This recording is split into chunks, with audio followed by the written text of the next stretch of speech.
Amén, hermanos. Aleluya. Pueden tomar asiento. Los niños ya están pasando a sus clases de escuela dominical.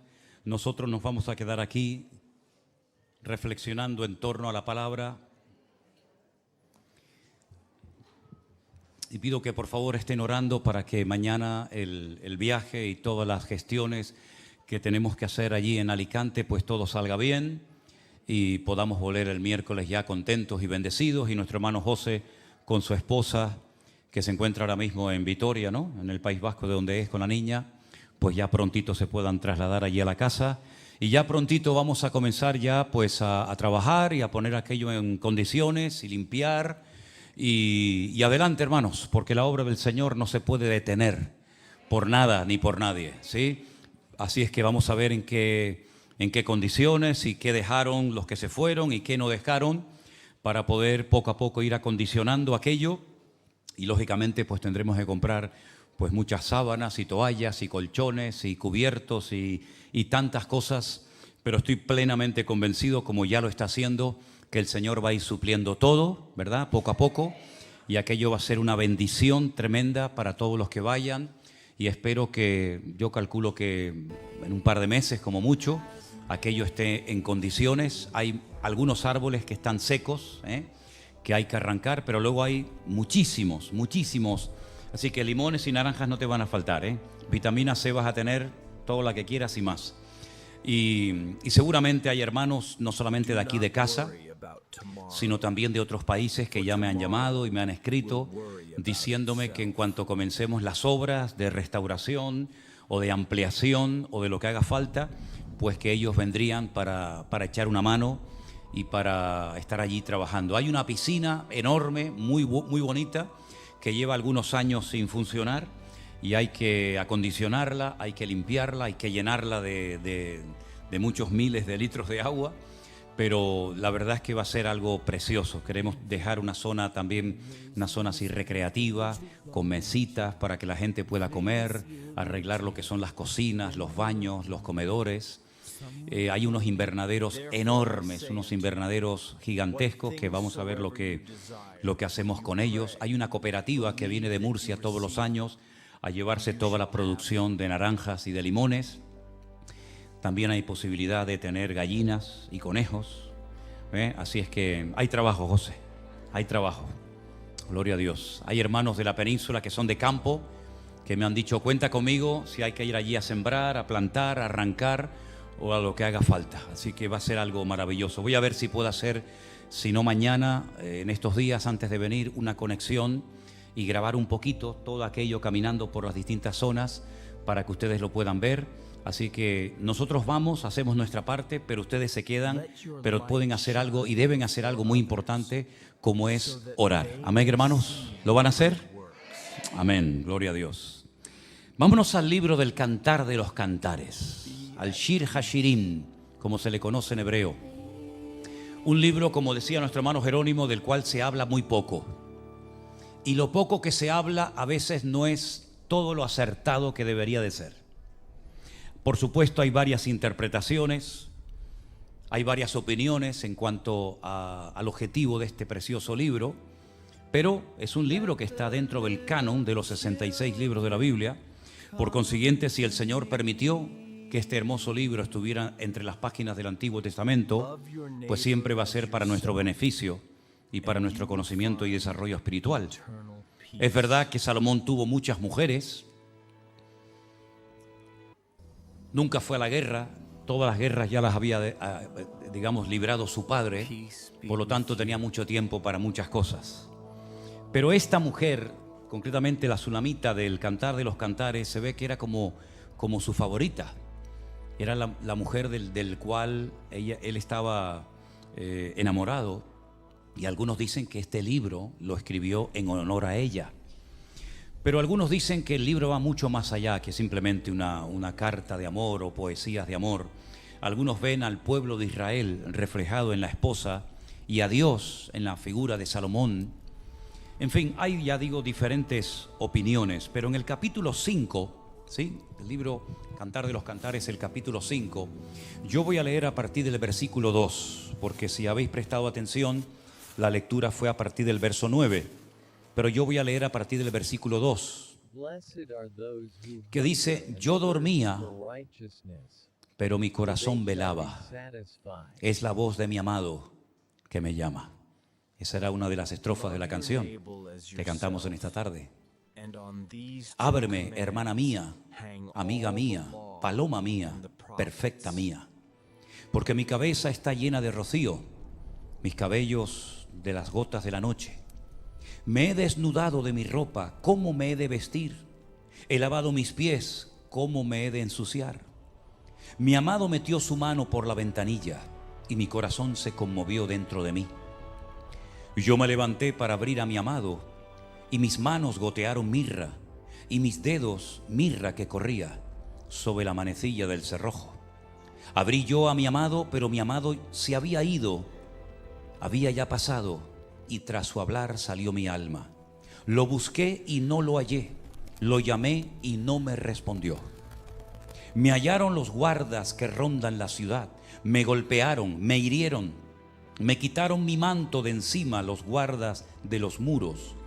Yo os conjuro, oh doncellas de Jerusalén, si halláis a mi amado, que le hagáis saber que estoy enferma de amor. ¿Cuántos dicen amén? No me digan a mí que este libro no es una belleza, ¿eh? ¿Sí o no? Es una maravilla, realmente. Si el libro refleja los tormentos que experimentaría el pueblo de Israel por el hecho de haber rechazado a su amado, a su Mesías, el libro refleja perfectamente los dolores, las heridas que experimentaría dicho pueblo por haberle dado las espaldas al Mesías, al amado. Es verdad que el Señor buscó al pueblo de Israel en muchas ocasiones. A lo largo de las páginas del Antiguo Testamento encontramos cómo muchas veces el pueblo se descarriaba y cometía adulterio espiritual, enamorándose y yendo detrás de otros dioses como Baal, Astarot, Quemos, Milcón, etc. Y Dios siempre buscando y llamando al pueblo de Israel con amor, con cuerdas de amor, a través de sus siervos los profetas. En algunas ocasiones el pueblo reaccionaba, volvía en sí y se volvía a reconciliar con el Señor, pero la cruda realidad es que en la mayoría de las veces el pueblo hacía oídos sordos y sufría las consecuencias, pues, por ejemplo, del cautiverio en Babilonia y de tantas y tantas tragedias que se podían haber evitado si el pueblo hubiera sido un pueblo obediente, hubiera atendido al llamado, al reclamo de su amado. Ahora bien, aquí vemos cómo el amado viene durante la noche y golpea a la puerta donde ella se encuentra en cama. Ella reconoce su voz, ella sabe de quién se trata, quién la está llamando, pero ella presenta la excusa de que recién se acaba de bañar, recién se acaba de lavar los pies, está acostada y como que con sus palabras lo que está indicando es que no merece la pena el esfuerzo de levantarse para abrirle la puerta a su amado. Me viene a la cabeza ese texto de Apocalipsis capítulo 3, verso 20, que todos ustedes lo conocen, cuando el Señor se dirige a la iglesia de la Odisea, a la última de las siete, y le dice: aquí yo estoy a la puerta y llamo. Si alguno oye mi voz y abre la puerta, entraré a él, cenaré con él y él conmigo. Aquí vemos como una iglesia, y ya no estamos en el Antiguo Testamento, sino en el Nuevo Testamento, como una iglesia oye la voz del Señor llamando, porque lo habían dejado fuera. No sé, por lo tanto, a quién le estaban haciendo el culto. No sé si se habían convertido en profesionales de la religión y conocían la liturgia y el ritual de una celebración, de un culto, de una reunión, pero sin la presencia del Señor. Lo mismo ocurrió cuando el pueblo de Israel, o mejor dicho, las dos tribus del sur, Judá y Benjamín, fueron llevadas al cautiverio. La Biblia dice que en el cautiverio el Señor le muestra una visión a su siervo, el profeta Ezequiel, y le muestra cómo la gloria, cómo la presencia del Señor se ha ido del templo, y esa gloria nunca más volvió. Y es interesante ver cómo a veces el Señor nos habla, nos exhorta, nos amonesta, nos busca, llama nuevamente a la puerta de nuestra voluntad, de nuestros corazones, pero hacemos oídos sordos a la voz de Dios. Y es una tristeza ver cómo hay gente que conoce, reconoce la voz del Señor, sabe que es el Señor el que le está hablando, pero no reaccionan, no obedecen al llamado que el Señor les está haciendo. Y les ocurre lo mismo que le pasó a esta mujer, que oyó, reconoció, pero al no abrirle la puerta a su amado se va y pierde la oportunidad de su vida de tener comunión con Él. Eso fue lo que le pasó al pueblo de Israel.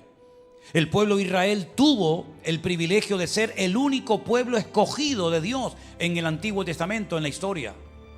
Vieron milagros, señales, prodigios que nunca jamás ningún pueblo había visto ni experimentado. Sin embargo, cuando llegó el momento de la verdad, el momento de aceptar, el momento de reconocer y de apoyar al Mesías, le dieron la espalda. Y la palabra de Dios nos enseña que las consecuencias que vinieron sobre su vida fueron terribles, tremendas. Y la historia nos da también mucha información acerca de los muchos sufrimientos que experimentó y sigue experimentando el pueblo de Israel por haberle cerrado su corazón a su amado, al Señor Jesús. Algunos dicen, pero el Señor volverá otra vez. Claro que volverá otra vez.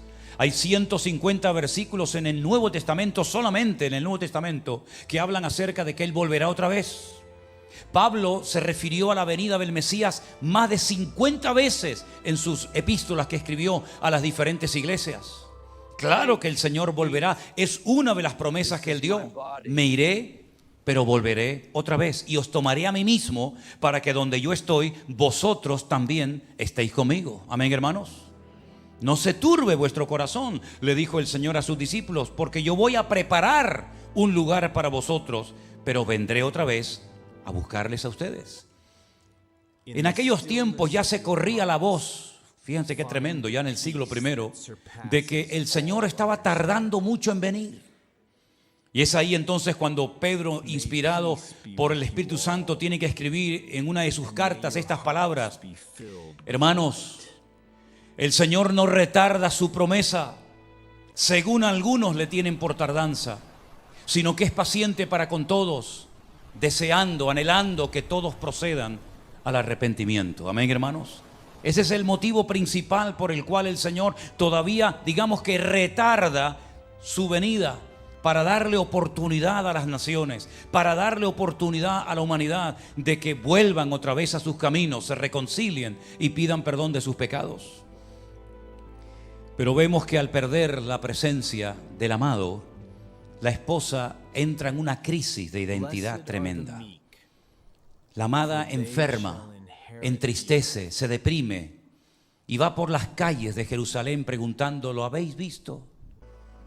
¿Habéis visto a mi amado? La gente se queda sorprendida porque dice: ¿y quién es tu amado? La gente no sabe de quién está hablando. Ella lo conoce perfectamente, lo describe de una manera tan perfecta porque lo conoce. Sabe cómo son sus ojos, sus pies, sus brazos, su cabello, sus dientes, sabe absolutamente todo de él. Y se queda sorprendida de que los guardianes de la ciudad, los que tienen autoridad en las naciones, no sepan de quién está hablando ella. Entonces ella es herida, ella es humillada, ella es despojada de su manto, y el mundo está como loco por quitarnos el manto de la relación con Dios que tenemos, el manto de la santidad, el manto de la oración, el manto de la vida y de la vida en abundancia que el Señor vino a darnos cuando entró a nuestros corazones. El mundo está como loco por silenciar nuestra voz. El mundo no sabe de quién estamos hablando porque no lo reconocen, pero sin embargo nosotros sabemos perfectamente que el que le busca le va a encontrar. Y la Biblia dice que Él dijo en una ocasión: venid a mí los trabajados y cargados, que yo os haré descansar. Era tan importante permanecer en la cama y perder la presencia del Señor. Es tan importante lo que haces que a veces te evita tener tiempo para orar y leer la Biblia. Esta mujer, la excusa que presenta cuando oye a su amado llamando, tocando a la puerta, es que pues me acabo de desvestir, me acabo de bañar, me acabo de lavar los pies y no me voy otra vez a levantar y mancharme los pies. ¿Y cuántas excusas presentan los creyentes hoy en día para decirle al Señor: es que no tengo tiempo para orar, estoy cansado, tengo sueño, hoy he trabajado demasiado?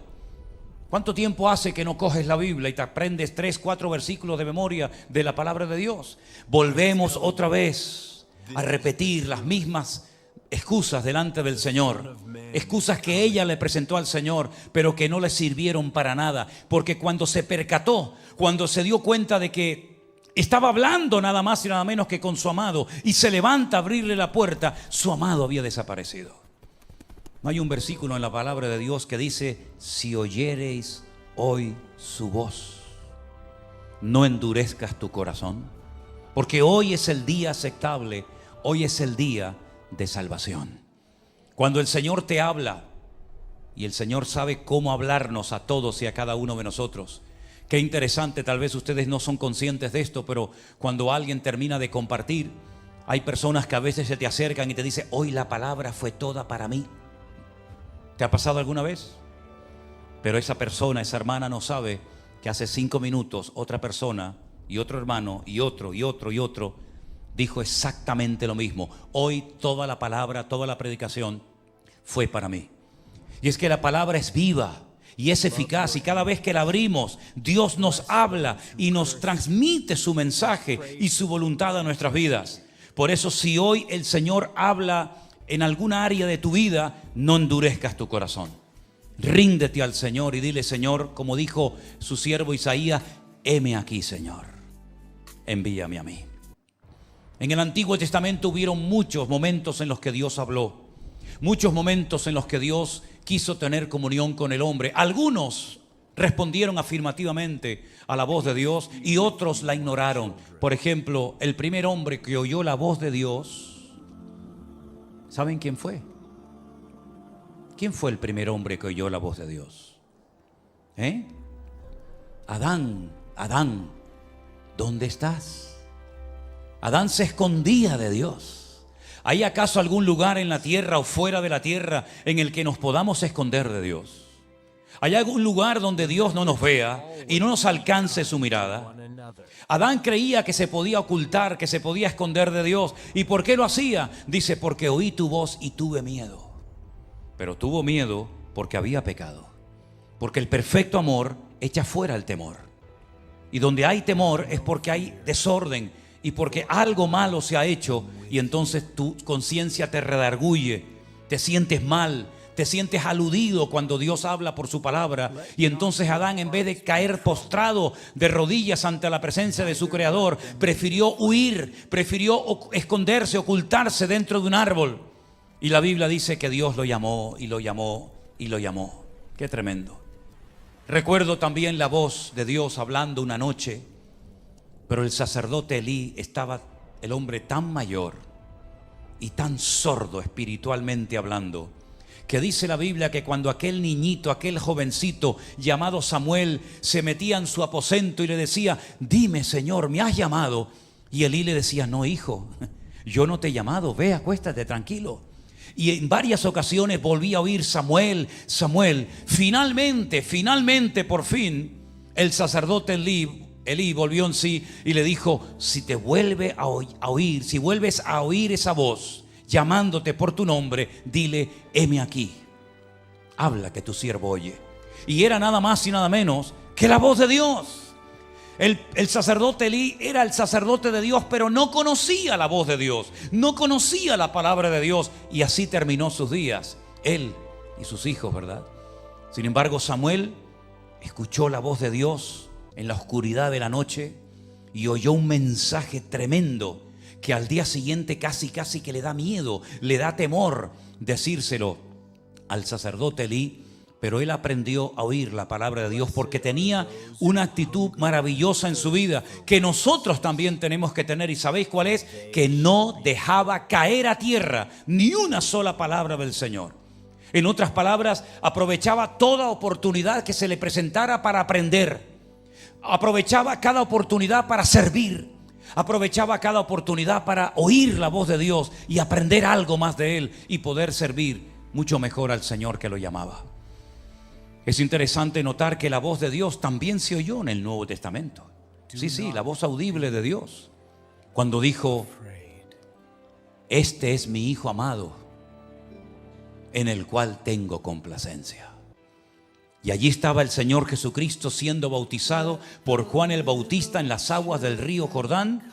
La voz de Dios se oyó, indicando, señalando con su dedo que ese era su Hijo amado, en el cual depositaba toda su confianza y su palabra. Pero pocos, o tal vez ninguno, oyó la voz de Dios como algunos la oyeron allí.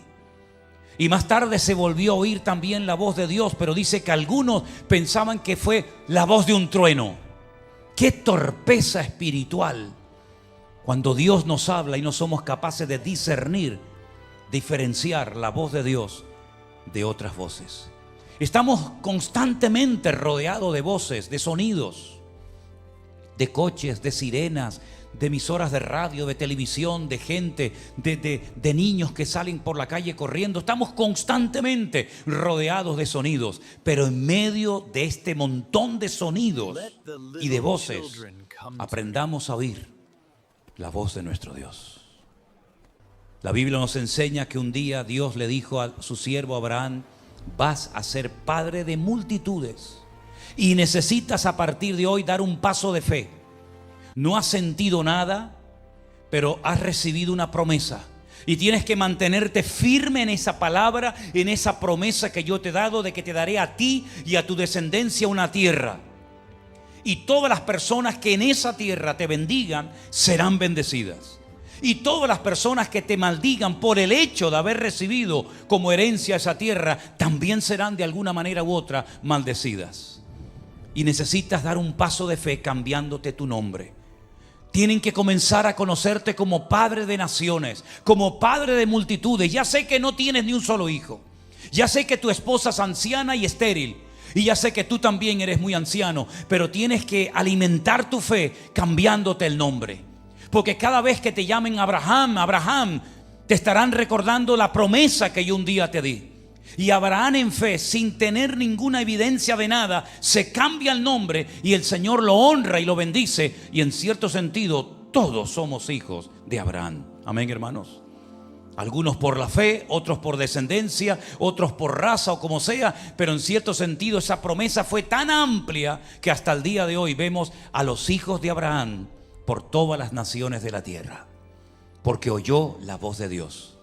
Pero esa voz de Dios, que ya le había dicho previamente: sal de tu tierra y de tu parentela, esa misma voz que le promete ser padre de multitudes, también en una ocasión le habla y le dice que a uno de sus hijos, al que amas, a tu único hijo, a Isaac, tienes que sacrificarlo sobre un altar en el monte Moriah.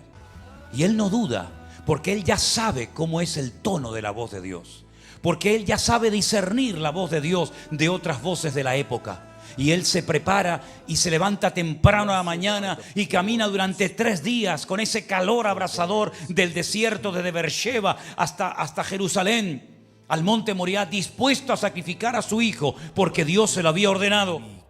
Él no cuestiona, él no duda, porque él sabe que la misma voz que le habló en Ur de los Caldeos es la misma voz que le ha vuelto a hablar una y otra vez y reiteradamente. Por lo tanto, él sabe que a veces Dios manda cosas dolorosas, difíciles de cumplir, pero él siempre nos dará la gracia para poder poner en práctica su palabra. Amén, hermanos. A veces Dios nos da promesas y se nos ensancha el corazón y se nos llena la boca de risa por promesas maravillosas que además vemos que se cumplen. Pero repito, a veces también el Señor guarda un silencio o nos da una palabra o una instrucción o una guía contraria a nuestra voluntad. Pero hemos descubierto también con los años y con la experiencia que la voluntad de nuestro Dios es buena, santa, agradable y perfecta. ¿Cuántos dicen amén? La mujer dice que enfermó de amor porque había perdido la presencia de su amado. La presencia de su amado le daba estabilidad. Producía en ella una seguridad, una tranquilidad que perdió porque su amado ya no estaba con ella. Dijo el Señor Jesucristo en cierta ocasión: separados de mí, nada podéis hacer. Y puso un ejemplo que todo el mundo conocía, porque los ejemplos que el Señor ponía, las palabras, las expresiones, las metáforas que utilizaba eran tan conocidas. Hablaba de ovejas, de semillas, de pájaros, de árboles. Y en esta ocasión habla de la vid y dice: así como el pámpano separado de la vid se muere, exactamente igual ustedes tienen que llegar al punto de entender que en el momento, en el instante en el que se separan de mí, ustedes entran en muerte y en destrucción. Qué interesante, hermanos queridos, cuando el Señor Jesucristo hablaba y predicaba su palabra, y algunas personas incluso llegaron a ofenderse con las palabras del santo, del perfecto, de nuestro Dios. Se ofendían al oír hablarle al Señor ciertas y determinadas cosas. Otros se confundían y otros se burlaban, incluso otros querían también matarlo. Pero uno de sus discípulos le dijo: Señor, si nosotros nos vamos, ahora que te hemos conocido, ahora que sabemos el tono de tu voz, ahora que hemos comenzado a conocer tu corazón, ¿a dónde nos vamos a ir ahora si solamente tú, cuando hablas, produces en nosotros vida eterna? ¿Cuántos dicen amén? Dijo Juan, uno de sus discípulos amados, que todas las cosas que el Señor hizo y que dijo no se escribieron. Hay muchas cosas que ellos sabían que no contaron nunca. Milagros que vieron que no se reflejaron ni en Mateo, ni en Marcos, ni en Lucas, ni en Juan, ni en ninguna parte. Ellos sabían cosas del Señor que jamás contaron a nadie. Se las llevaron en sus corazones. Dice, porque si se hubieran escrito una por una las cosas que le vimos decir, que le vimos hacer y que le oímos decir, no cabrían los libros en el mundo. Sería imposible contener en un libro, ni la mayor enciclopedia del mundo podría resumir todo lo maravilloso que fue su vida durante sus años con nosotros. Pero lo que yo les he escrito, hermanos, si las creen, ustedes podrán tener vida eterna. ¿Cuántos dicen amén? ¿Se dan cuenta lo rápido que pasa la vida, hermanos? ¿Se dan cuenta? Cuando veíamos hace unos días, el domingo pasado concretamente, las fotografías del 23 aniversario de la iglesia, vimos que ya hay algunos hermanos que estuvieron años entre nosotros, que ya no están. Pasaron como neblina. Disfrutamos de sus vidas durante unos años, pero el Señor se los llevó a su presencia.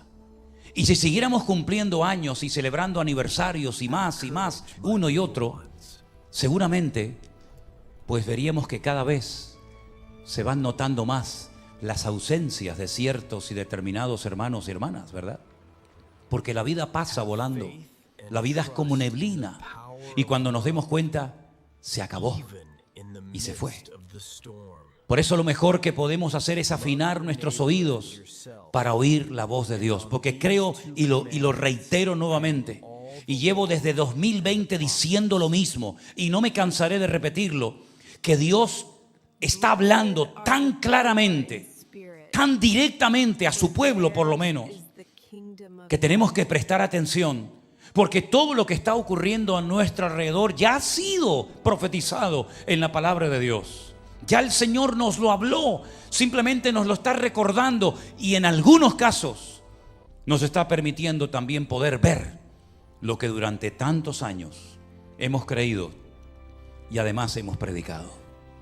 Me llama muchísimo la atención que, por ejemplo, en el libro de Apocalipsis hay cosas que se repiten y se repiten de una u otra manera.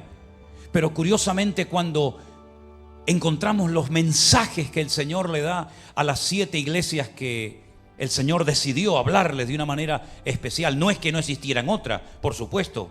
Estaba ya la iglesia de Corinto, estaban los tesalonicenses, estaban los romanos, estaba la iglesia primitiva en Jerusalén. Pero el Señor escogió a 7 de iglesias que se encontraban más o menos cerca la una de la otra, en lo que se conocía en aquel tiempo como Asia Menor, Turquía sería hoy en día, para transmitirle diferentes mensajes que a través de cada uno de ellos podemos ver cómo el Señor quiere tratar con su iglesia.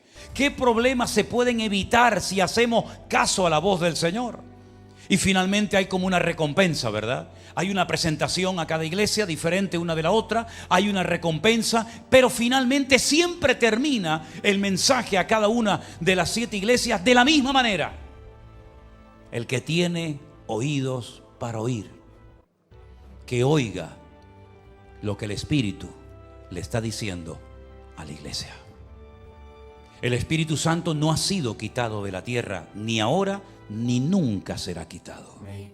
Ya sé que hay algunas denominaciones que creen que en algún momento de la historia el Espíritu Santo será quitado de la tierra. No lo pueden demostrar bíblicamente, porque si se pararan a pensar lo que están diciendo una auténtica herejía.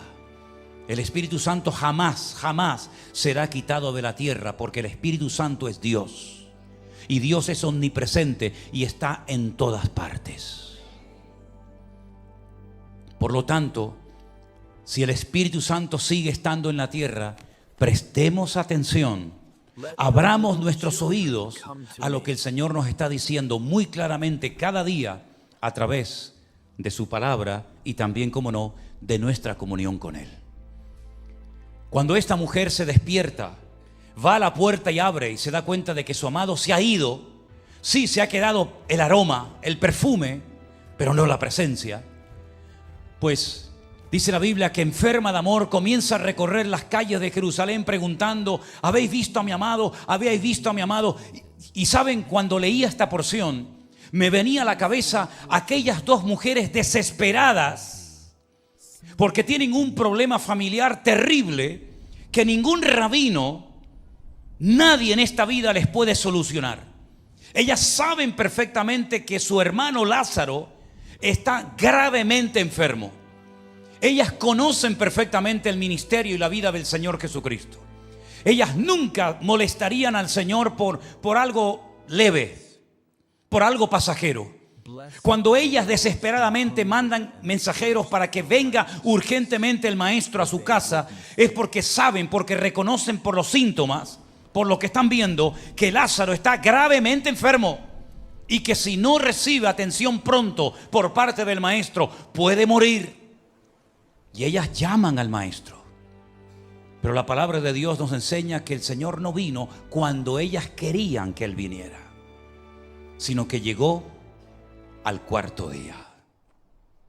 Y para ellas fue una desilusión tan grande, porque muchas veces el Señor se había quedado a comer y probablemente a dormir en casa con María y con Marta y con Lázaro.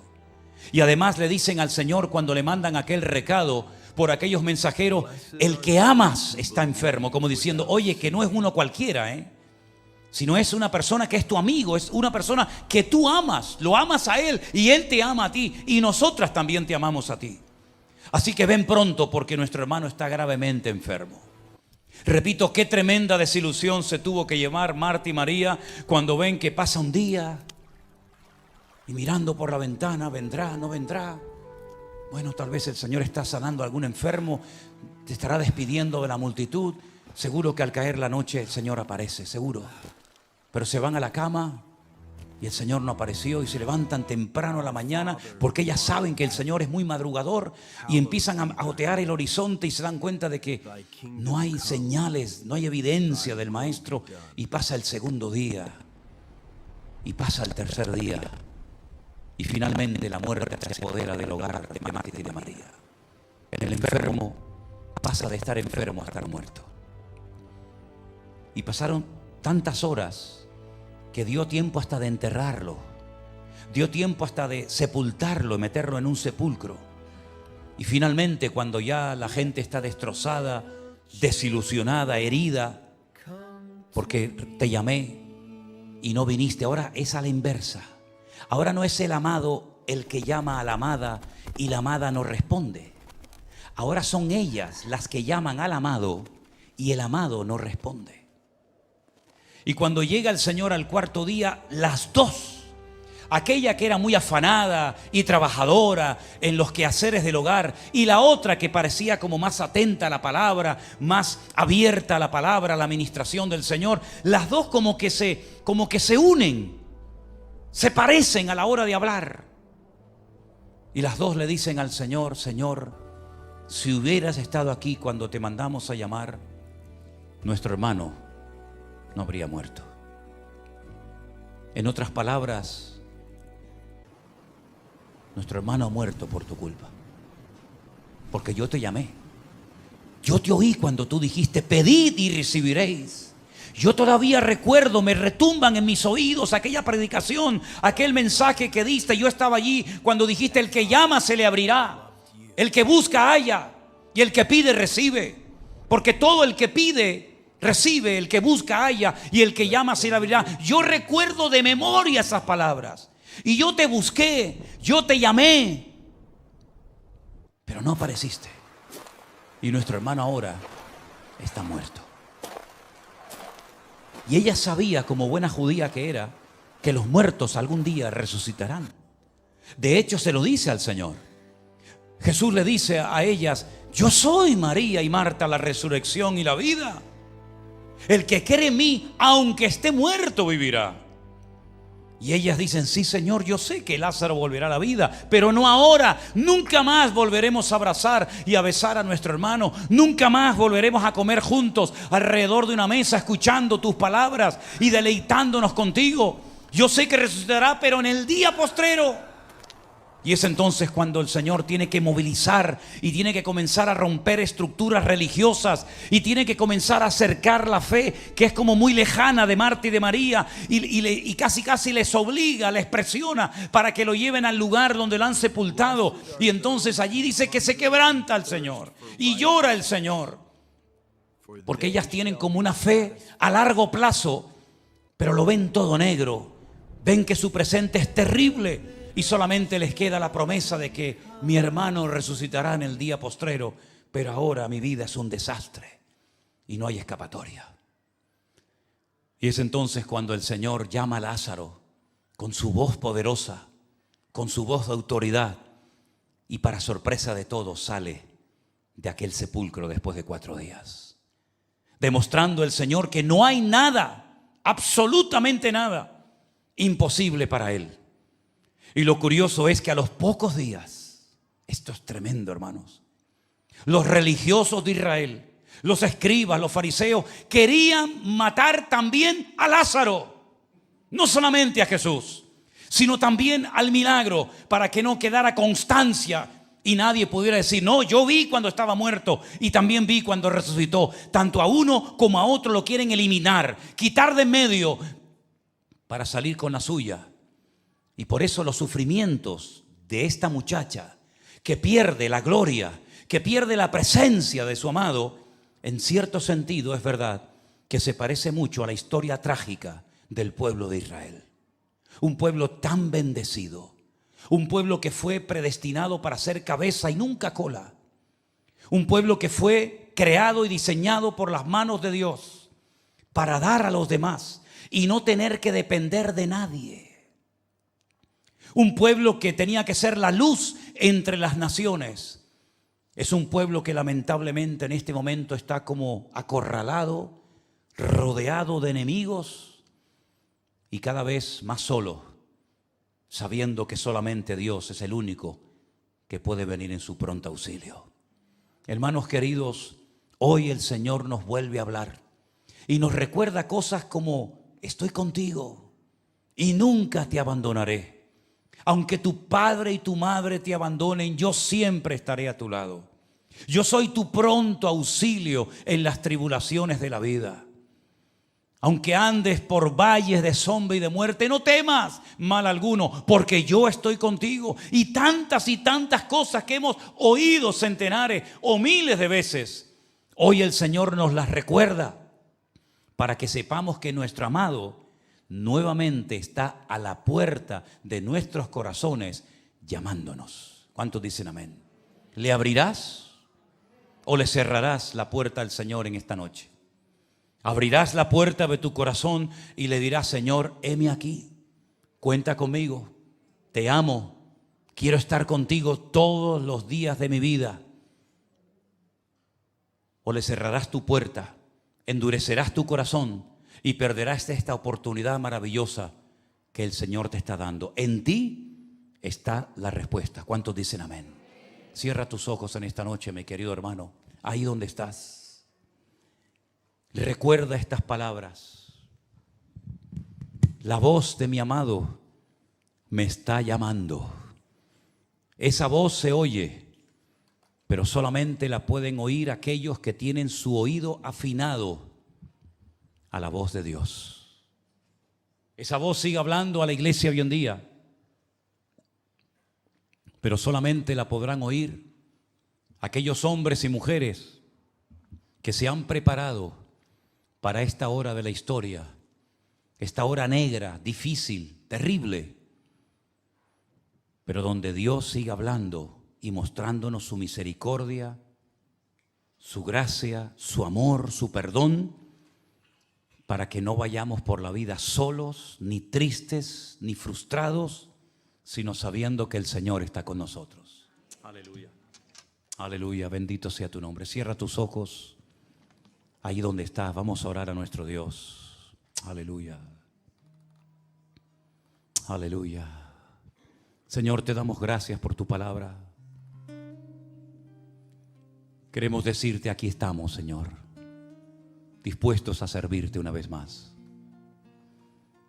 No importa por la prueba que pasemos, ni por el valle y lo oscuro tenebroso que sea, tu vara y tu cayado me siguen infundiendo aliento.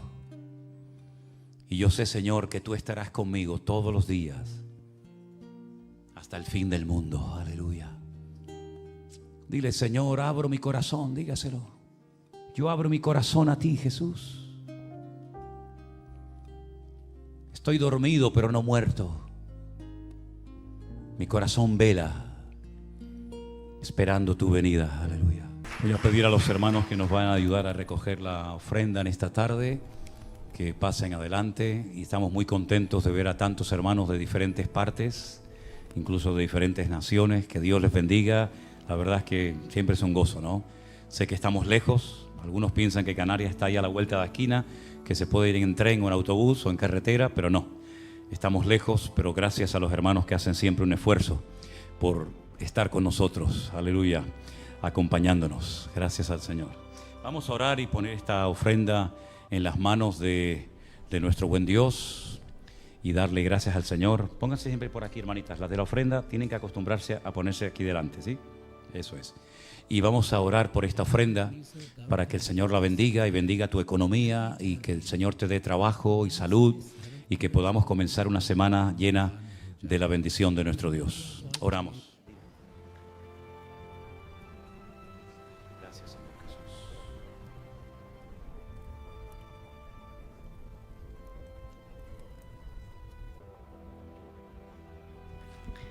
Oh sí, Padre Celestial, te damos gracias, Señor, porque realmente ha sido tan buena tu palabra, hoy y siempre, Señor. Gracias, gracias, Señor, porque es el alimento que tenemos todos los días. Gracias, Señor.